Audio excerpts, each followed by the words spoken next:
My name is Pam Edgar. I'm the Director of Education at CaringKind, and I'm here to introduce myself and introduce today's program.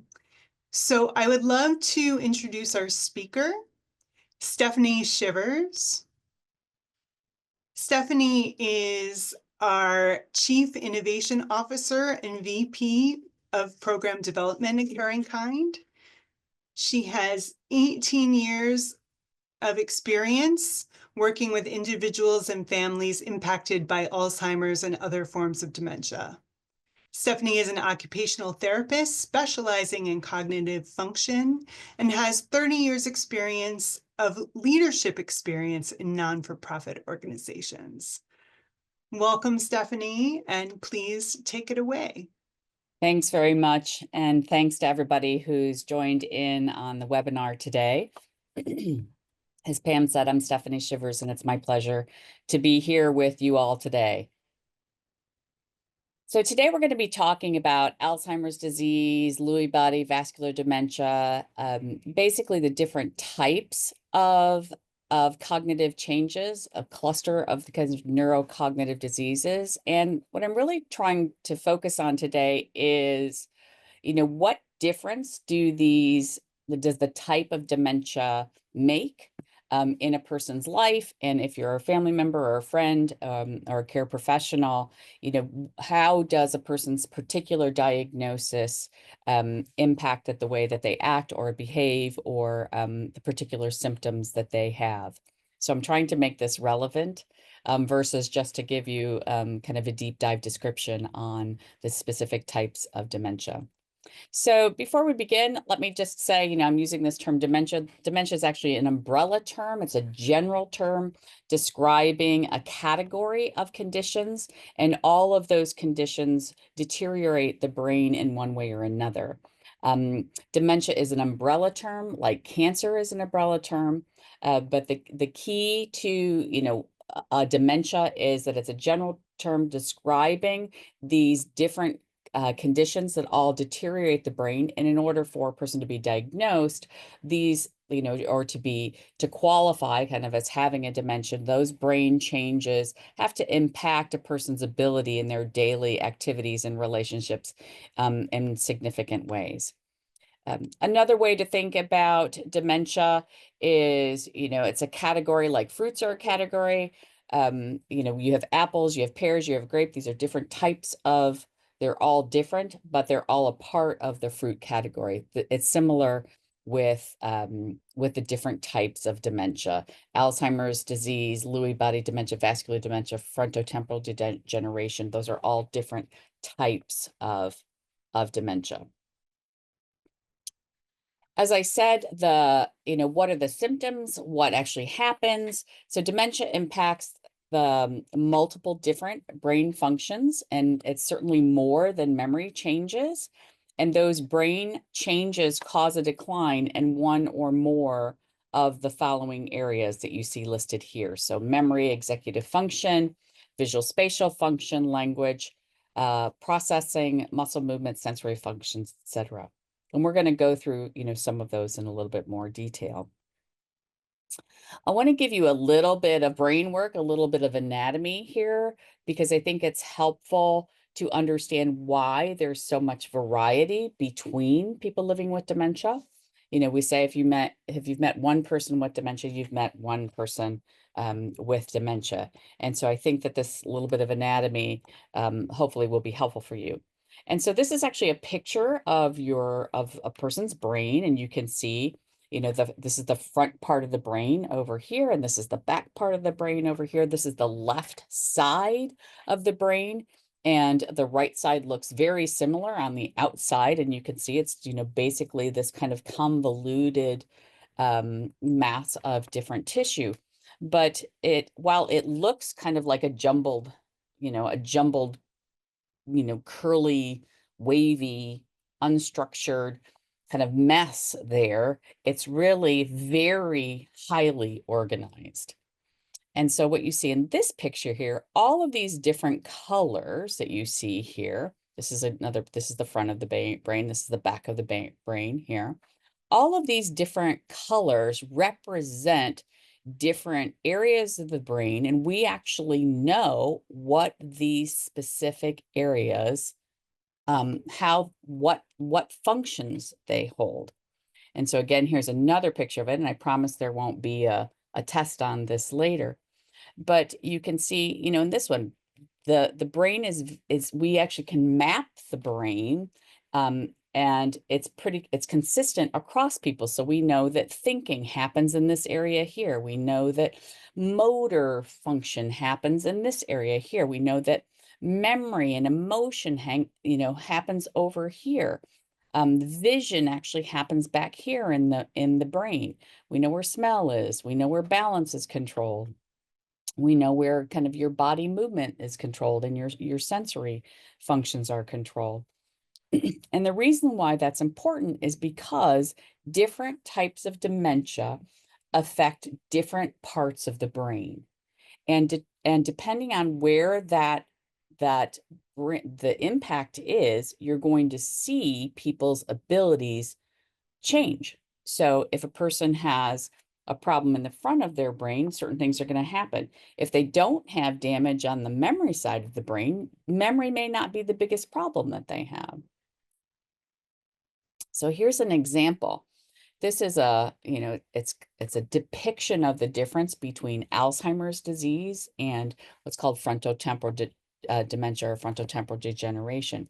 And so you can see in Alzheimer's disease, this green area here, this is where, the disease, the Alzheimer's disease affects the brain tissue in this area. It's more concentrated here. And so the brain damage is happening in this area, and that area is what controls memory. And so that's different than this presentation. So in frontotemporal, you can see it's really this frontal part of the brain here, and then the side temporal area here, but it's a little bit different here. So with this type, with frontotemporal dementia, the symptoms that you see, or the symptoms that people experience, are much more affiliated with what's controlled by the front part of the brain. Whereas in Alzheimer's disease, early on, you don't see this part of the brain isn't as impacted as in another type of dementia. So hopefully that's helpful. Ultimately, and over time, the brain damage happens in multiple areas, but especially kind of in the early stages, you see a little bit more differentiation between the different types of dementia and the way that you would, support someone, or the symptoms that they actually have, would be a little bit different. But basically, that kind of big gray pink mass of brain is actually created of specialized cells, which are called neurons. And they really look like kind of these long armed branches. And, this is actually, an actual picture of what they look like in the brain.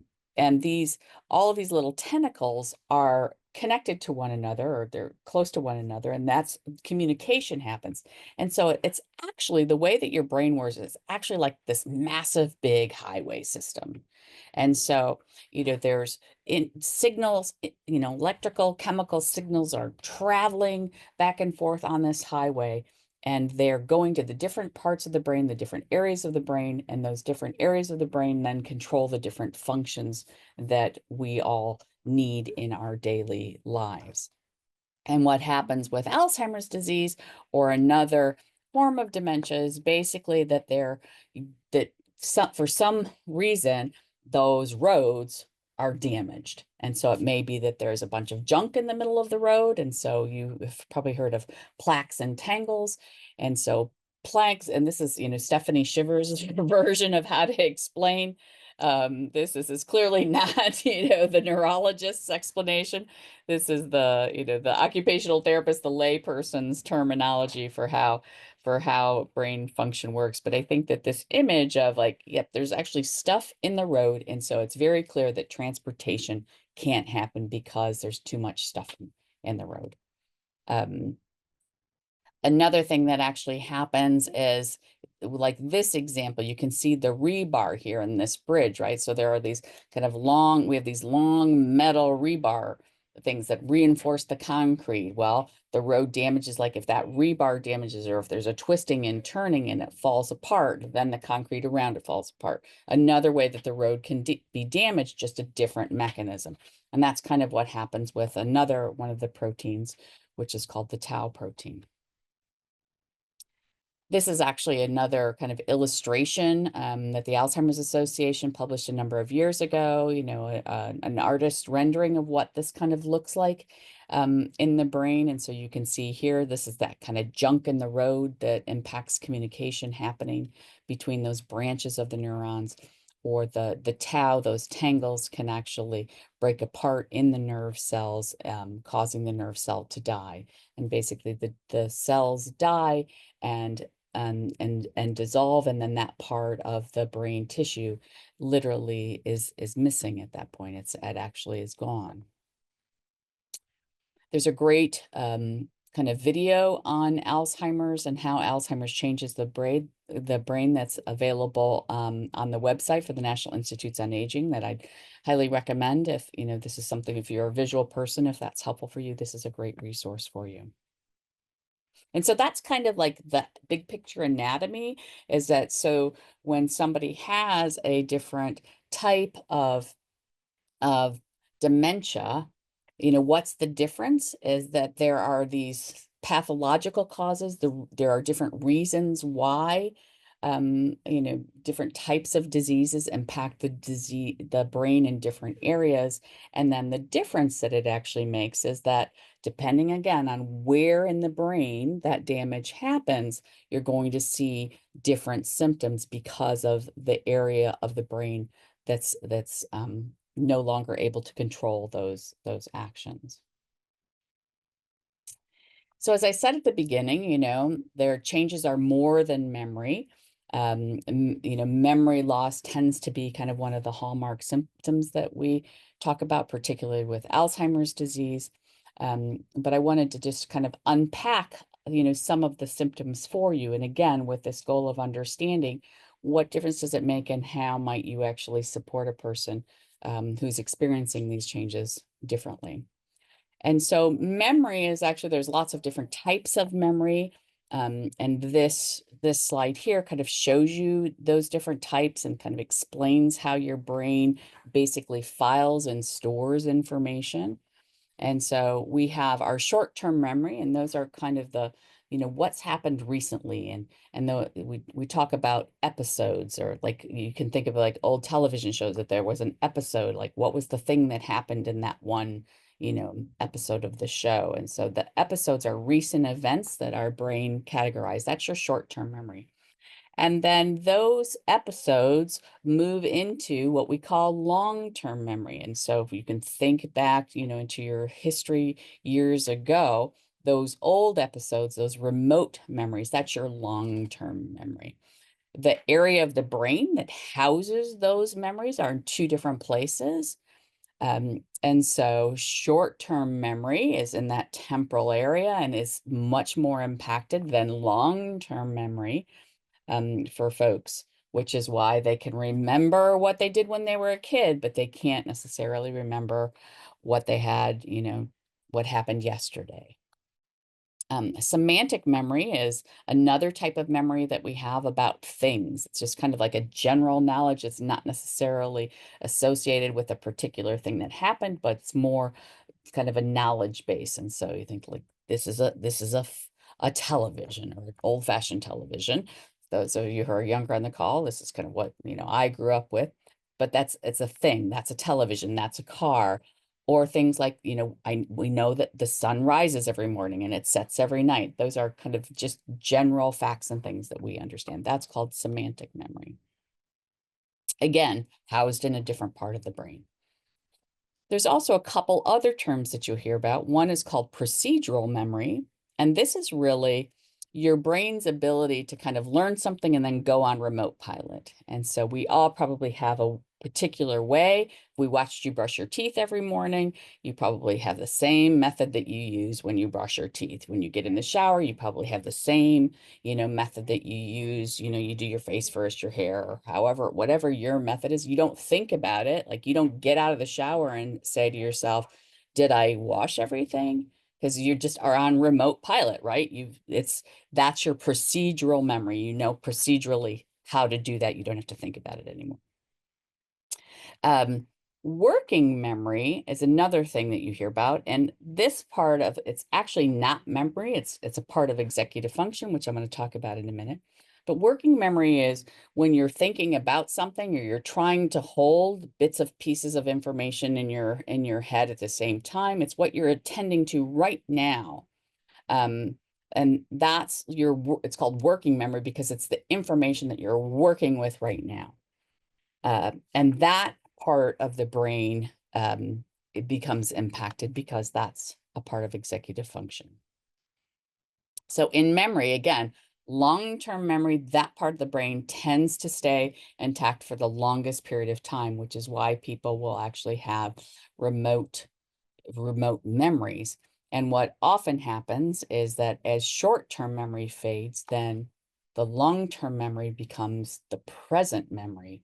And so this is why people, think that they're younger than they actually are, or that their children are still small or young. It's because those deep-seated long-term memories are now what the person has access to. It's the part of their brain that they can access and that they're actively can be living in. We also see changes in language, and language has a few pieces to it. And so one piece of language is our ability to actually get the words kind of out of our mouths so we can think of something that's happening in our head, and then we express those words out. You're also listening and hearing me and hopefully understanding the words that I'm using. That's your receptive language ability. And so communication changes can happen on both ways. People can have difficulty with expressive language or producing the words or understanding the words. So there can be a breakdown there. Can be that the words that are coming out of the person's mouth are not necessarily the words that they're thinking of in their head. So what you're hearing may not be what they think they're saying because of these brain changes that actually happen. And then you typically, you see things of like tip of the tongue, right? Like we know the name of the thing, but we can't actually get the particular word out. And what you might see is a word that's kind of related to that word. So instead of calling somebody, their husband, it might be their brother, or instead of their son, it could be their brother or their husband. Or so it's mixing words.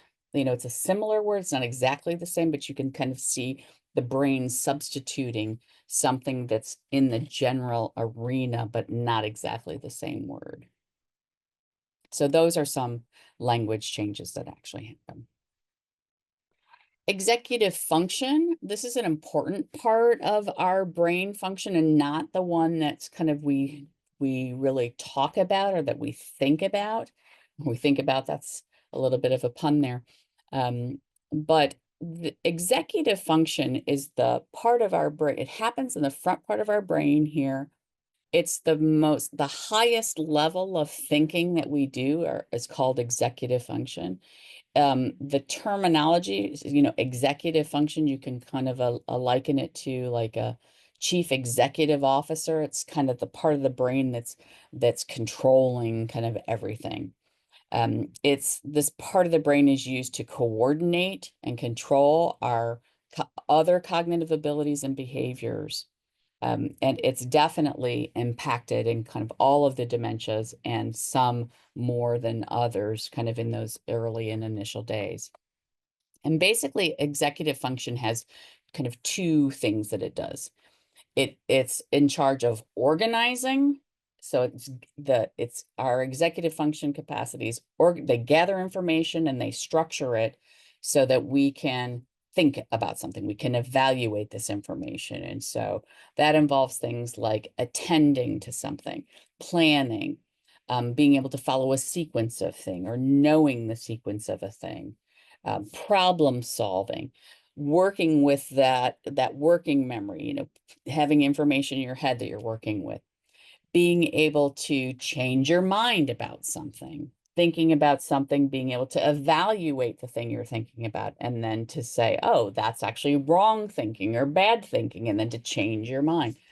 Being able to think abstractly, to think about, big picture things that I can't see or can't understand, being able to think about the future, or to imagine a future or to imagine alternatives. That's our brain's ability to organize, gather information, organize it, and structure it in such a way that it can be evaluated and used.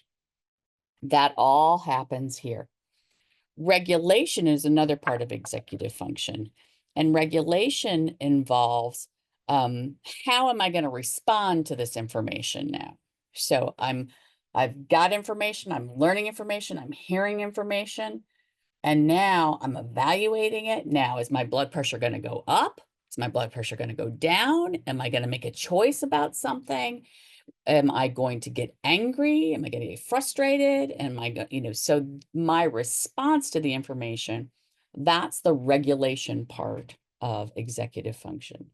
And hopefully, as I explain those two things, you can begin to unpack maybe, some things that you're observing. And if you're, again, if you're a partner, or you're a family member, or you're a spouse, your daughter, whoever you are, or whether you're working in the field, you can begin to see how people's thinking abilities change in these very particular areas. That's because of the brain damage that's happening in the executive function areas. Executive function is the last part of the brain to grow in developmentally. And so we used to say that kind of executive function was kind of cooked at about 25. As the mother of a 27 and 30-year-old, two boys, we're still cooking some areas there. um, so that gives you an idea of like these higher level critical thinking abilities. It's the highest level, and it's a developmental level that actually happens. So when we see executive function changes, what does that look like? So we begin to see people struggling with organizing their thoughts, difficulty multitasking, difficulty planning or initiating something, trouble planning for the future, difficulty processing information, storing information, retrieving information. You see mood swings because of that regulation with what the evaluation process that's happening in people's heads. You can also see what might appear as now a lack of concern for other people because of that regulation dysfunction, a loss in interests or activities, socially inappropriate behaviors now because kind of the filter that would be regulating that thinking is now damaged.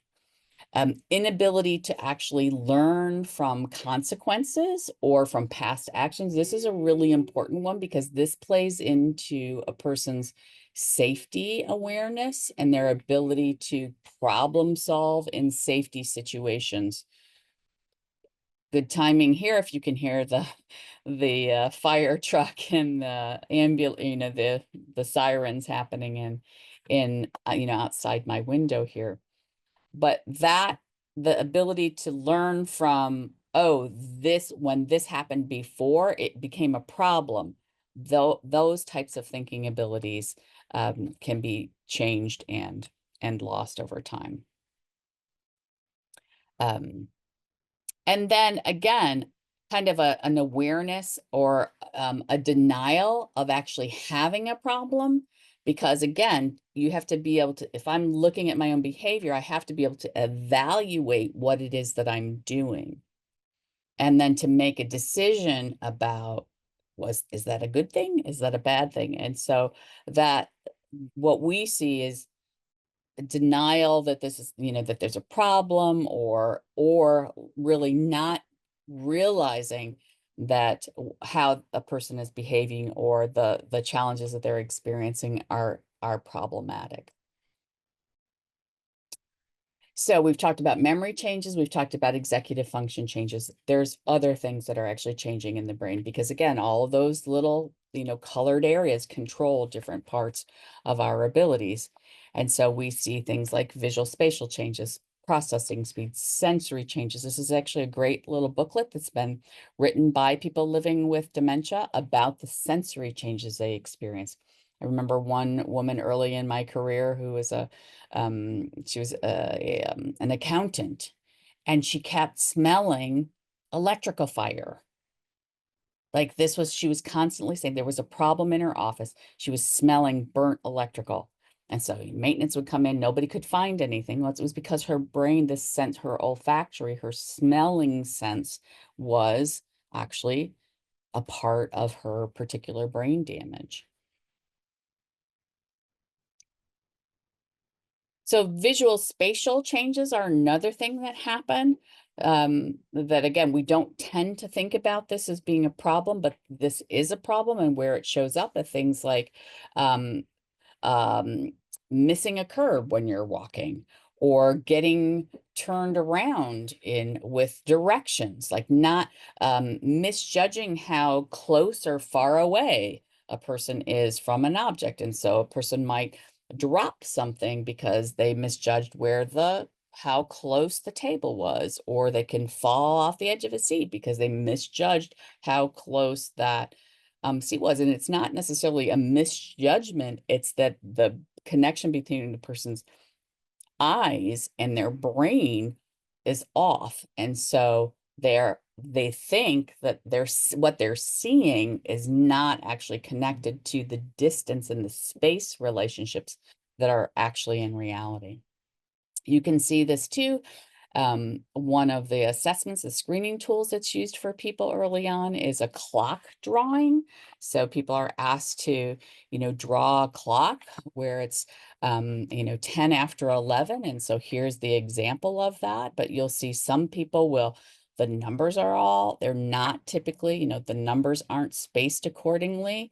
The hands of the clock may be off.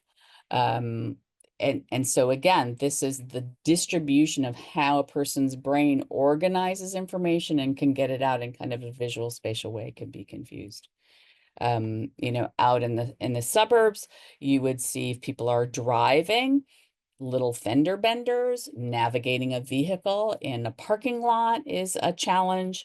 Getting in and out of a garage. So you would see like little bumps and ticks on people's cars because they're misjudging where the car is in relationship to space.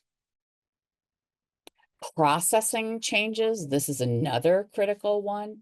What processing is it's how quickly can your brain basically think through the information that it's receiving. And so I'm talking and, this is an hour and there's kind of a lot of information. And so the pace of this is actually pretty quick. And so if you have a processing speed issue, you could be still thinking about the sensory other changes that I was just talking about, and I've already moved on to something else. Or you could be thinking about memory, which we talked about, 5 minutes ago, but I've moved on to 3 other topics there. So processing speed can be prolonged in people with cognitive changes, 30 seconds, 90 seconds. Now, I'm not going to do this now, but if I stopped talking for 30 seconds, you would believe that the Zoom was frozen, and you would have probably already like taken some other action, like, oh, it's broken, oh, I better check a cable or something, because the 30 seconds is a long period of time. But for the person who has the brain changes, they aren't experiencing that time lag. What they're experiencing is catching the information, but you can imagine this, I see this with couples a lot when there's processing speed challenges, because, the cognitively intact spouse is basically talking to the person like they always have, and, giving 2, 3, 4, 5, 6 pieces of information in a short period of time. But the receiving person who's living with brain changes is only getting the 1 or 2 things. Well, I don't know about you, but in my household, if I ask my husband to do 6 things and he only comes back with 2, then we're going to have conflict there, not because, and he's full thinking that he's done what I've asked him to do because all he heard was the 2 things. And so that is related to processing speed. So what does that actually mean? People become quickly overloaded because there's too much information coming and we can't sift through it and can't prioritize what's important and what it actually requires from me. So the bottom line for that is we have to slow kind of everything down. Everything has to be slowed down. Our communication has to be slowed down. We have to stop, you have to pause, did I actually, the person show an understanding of this piece of information before we move on to the next piece of information, before I move on to the next piece of information. Processing speed is a big one, and it happens kind of across all of the dementias. And then there are, as a person's brain changes more extensively, then you really start to see more physical changes across the board. And some of the dementias, if somebody has Parkinson's disease and then they start to have dementia, and we're going to show a little bit of that, they may have more visible physical issues initially. But ultimately, as the brain changes, our brains control our actions, our brains control what's happening in our internal bodies. And so you start to see, people's facial expressions change because their brain is not telling, things to move. People begin to have physical mobility issues. So walking slows down, balance is challenged. Swallowing, which is actually a brain function, starts to be impacted. And then even things like, our kidneys' ability to flush out toxins, through our normal channels of doing that, you start to get infections because the body is actually not, the brain is not telling the body what to do.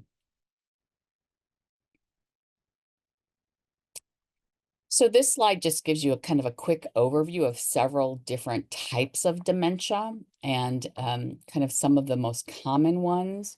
And I've put, this slide in here because there are kind of some hallmark things that we think about with different types of dementia, and those are illustrated here. So with Alzheimer's disease, you tend to see kind of a slow progress, a slow, steady decline, whereas with vascular dementia, which is caused by little mini strokes, a person may be going along just fine, then they have a little mini stroke, and then you see a change in their function or their abilities, and then they kind of go along okay, and then it changes again as there's another one. With Lewy body disease, people have good days and bad days. With FTD, frontotemporal degeneration, particularly the behavioral variant, people can have much more kind of emotional regulation issues. Primary progressive aphasia is a type of FTD, that's more language. Parkinson's affects motor. There are people have a lot of mixed dementias, and so it may be a combination of Alzheimer's disease and vascular. And so again, you would see symptoms of both kind of mixed in together or not really being able to attribute one to another. And so I realize that this isn't, it's not clear cut oftentimes of like, what is the specific type of dementia? And again, if I go back to the title of the talk, why does it matter? Like, what difference does it make? It makes a difference only in the sense of like, what is the person, what's the symptoms that a person is actually having right now? What are the challenges that they're having? And how do we best partner with them, interact with them, recognizing that there's a damaged brain here that's trying to help, that's trying to manage a person's ability to engage in life and in relationships.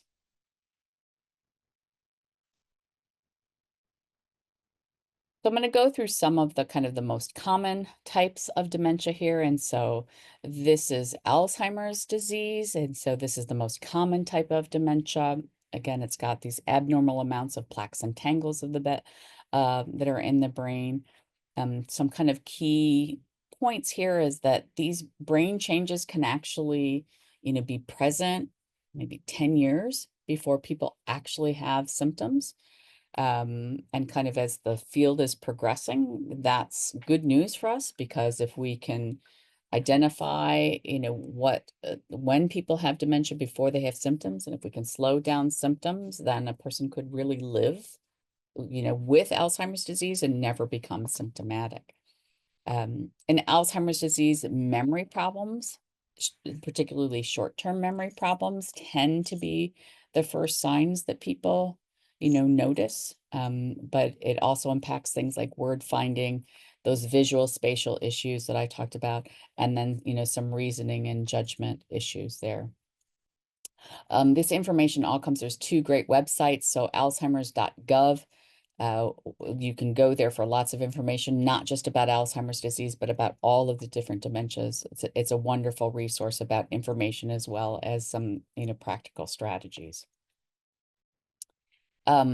This picture here, I think this is helpful. Unfortunately, if we see somebody with a physical disability, you actually can see them, and we tend to react to them differently. If you see someone who's a wheelchair user, you kind of move out of the way for them in a way that's different. When somebody's living with brain changes, it's not like they have a window on their forehead that you can actually see the differences in their brain.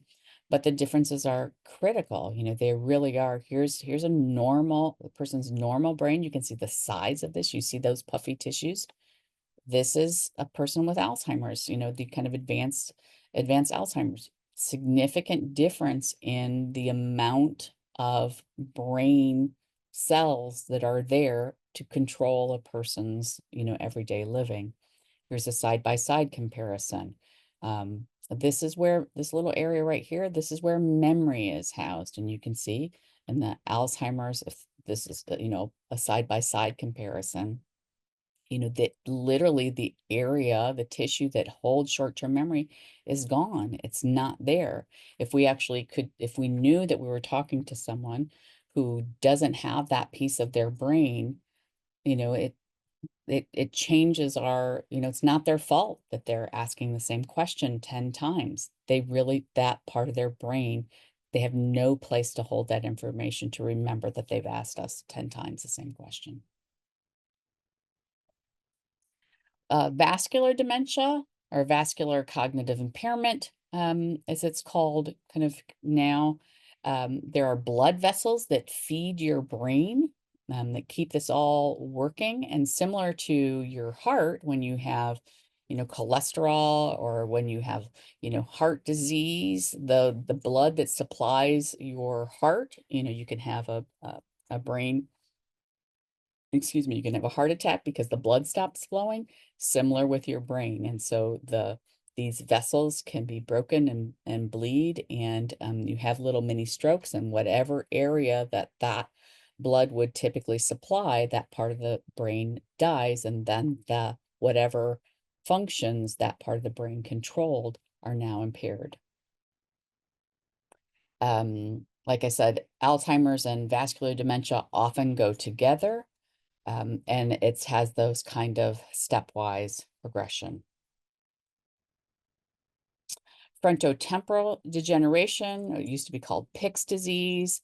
This happens when kind of those cells, again, are happening in the different parts of the brain. So in that frontal lobe or in the temporal lobe, there's kind of three different types of frontotemporal degeneration. One is called the behavioral variant, which that one tends to affect people's behaviors. It's often misdiagnosed as depression or a personality disorder or some mental health condition. There are some, it can affect, one of them can affect the movement area. And so that's this movement disorder related variant. And then another one, which can be focused more in the language center, which is on the two sides of your brain. They control different language functions. And so that can be affected with frontotemporal degeneration. FTD, as it's called kind of in the shorthand, the acronym, it's the most common type of dementia that happens in people under the age of 60. Which again is why it's often misdiagnosed as something else, because you don't tend to think of someone under the age of 60 as getting a dementia. Lewy body disease is another one that you tend to hear about. Again, it's one that's often misdiagnosed. So Lewy bodies are another type. They're these abnormal proteins or these Lewy bodies that, again, they affect those chemicals. Everything basically disrupts that highway in the brain for some way or another. And there are these, proteins that go rogue that, become the problem. And so in Lewy bodies, it's these Lewy body proteins. Um, Lewy body disease and Parkinson's disease are related because it's the same mechanism, the same pathology. It's these Lewy bodies that cause both of those diseases. The early symptoms of Lewy body disease and Parkinson's are different initially, but over time, those symptoms become closer and closer. With Lewy body disease, people have lots of, like I said, good days and bad days, lots of fluctuation of their cognitive abilities between days and even within a day. There's a muscle, affects people's body differently. So there are these muscle rigidities that people have. People with Lewy body will often have visual hallucinations. Oftentimes, they're not scary hallucinations. They may see, small children or pets. They have issues with sleep. Sometimes there are these involuntary conditions, blood pressure, incontinence, smell disorders, so different kind of, things that they can't control in their body. And there are definite medication sensitivities. And so, particularly to antipsychotic medications for this particular, for Lewy body disease. And so this is one that it's important to know that it's Lewy body disease because it may affect the medications that a person takes or that are used at different times. And again, there's a number of different related dementias, that you hear about less frequently, but, I put these up here just because, again, there are lots of different types of disorders that are under this umbrella that's called dementia.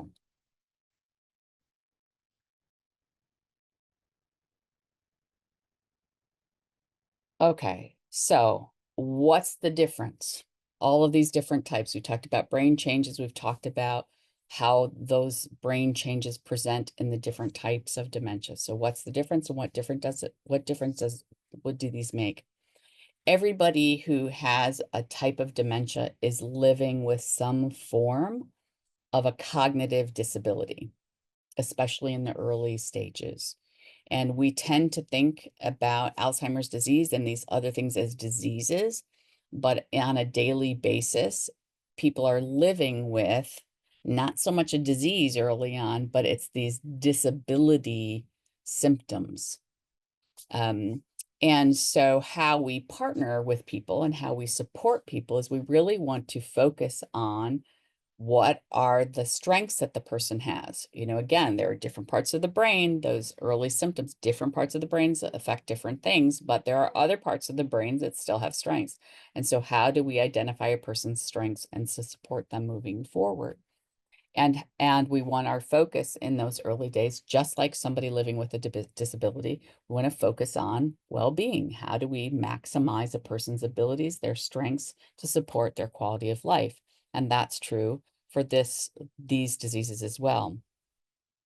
These are kind of two early pioneers who were both living with Alzheimer's disease, who've actually kind of stood up and talked about their experience. So Richard Taylor was a wonderful man who was diagnosed maybe about 20 years ago. He was one of really the early advocates in this country to stand up and actually talk about his experience. He was a psychologist. He actually died about 4 years ago from cancer. But something that Richard said was, I'm not dying from a disease. I'm living with a chronic cognitive disability. And I think that reframing is really important in the early stages. Kate Swaffer, who's Australian, she's really led a number of international efforts. She's tirelessly working on policy changings with the World Health Organization across the world.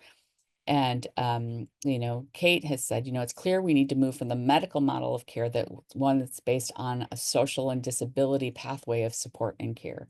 A key issue in changing this is recognizing the symptoms of dementias as disabilities, and that the symptoms caused by dementia are actually cognitive disabilities. As a person progresses, the disease piece of really does begin to play as those internal body functions begin to break down. Like I said, when your kidneys stop flushing, when you're swallowing, a person's swallowing really starts to be impaired, when physical mobility changes, that's when you really begin to see kind of the significant effects of the disease. But in the early stages, a person is much more, if we think about supporting them living with a disability, I think that's helpful for us as we partner with people.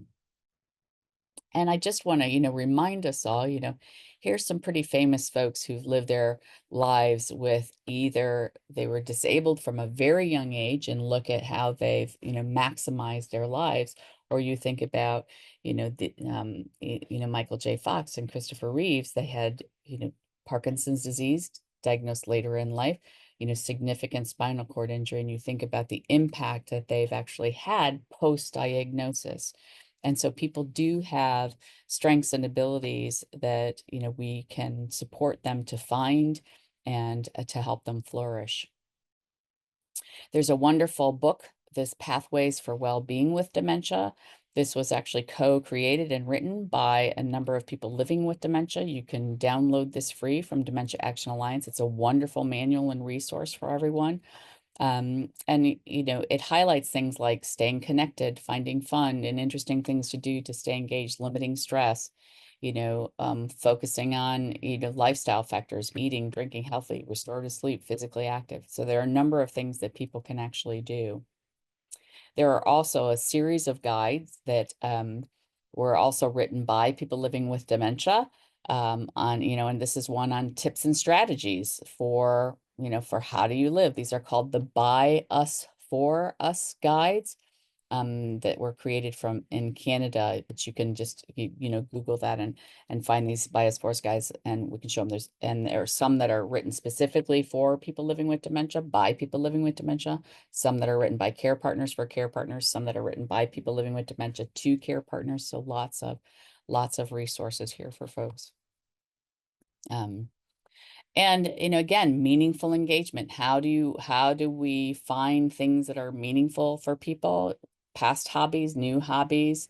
And that's one of the things that we do here at CaringKind. And we actually there's another talk that Olivia Cohen, our Director of Early Stage and Engagement Services, has done on meaningful engagement. There's a video of it. The slides are available on our website, and she'll be doing that one again. And so feel free to avail yourself, of that as a resource for yourselves now. Again, these are two more of those By Us, For Us guides. Living and Celebrating Life Through Leisure. This is a wonderful resource about, okay, I'm diagnosed, now what? How do I want to spend my time? And, this came out of work with over 200 people who were all living with dementia, and them identifying what does well-being look like for us now. And then this one is actually a guide for care partners. And again, these are available free. You can go to the Research Institute on Aging in Canada now. These were developed by the Murray's Alzheimer's Resource and Education Program at the University of Waterloo. If you can't find them, reach out to us and we'll share those for you. But you can download them free. I think you can buy a set if you want the hard copies, and we have copies of them here for those of you who are local and come into our offices. So that's a lot of information. Hopefully that was helpful for you all. I want to encourage you all to just say that, if you've tuned into this talk today, or if you're watching this video archive, obviously there's a reason why you came to this, and that you're either exploring for yourself or someone that you care about their experience of different types of dementia. And I want to, extend the offer to you that you are welcome to call us and talk to us. We can help you navigate through this. You know, as Pam said at the beginning of our talk, all of our services are free. There's no obligation. We're not going to share your information with anybody. We are here as a resource for you. And so you can certainly, you know, call our helpline. You can go to our website. You can schedule an appointment to talk to one of our navigators about your particular situation, and you know, let's explore how we can most help you. Here's our information here too. Here's our website. The phone number is 646-744-2900.